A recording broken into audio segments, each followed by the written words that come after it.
Oh, seu bebê está chorando.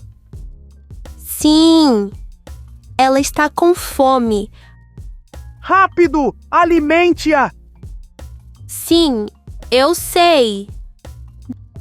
Não assim, segure a cabeça dela. Ok. Bebês gostam de rotina. Você tem filhos? Não, mas eu conheço bebês. Ah,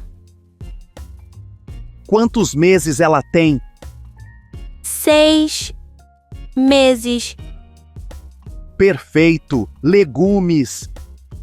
Ela ainda mama. Leite é bom, mas legumes são melhores. Ok.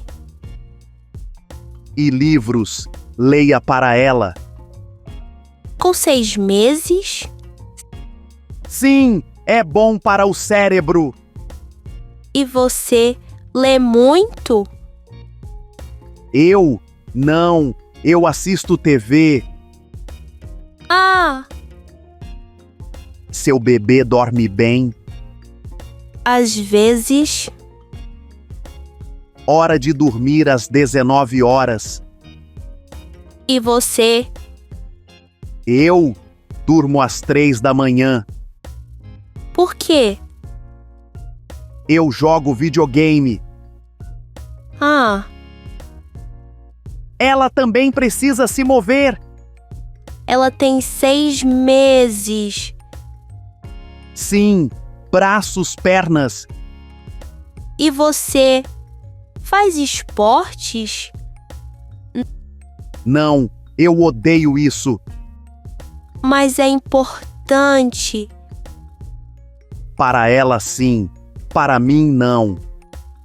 Por quê? Bebês são diferentes. Seu telefone. Alô? Sim, mãe. É sua mãe? Shh. Sim, mãe. Você mora com ela? Sim, há 5 anos. Aos 35? É complicado. Mas você dá conselhos. É diferente. Aqui é a minha estação.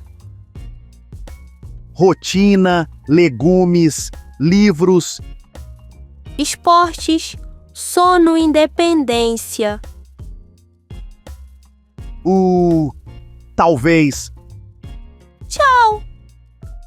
Boa sorte. Thanks for watching. Continue with the next dialogue or choose one from the playlist.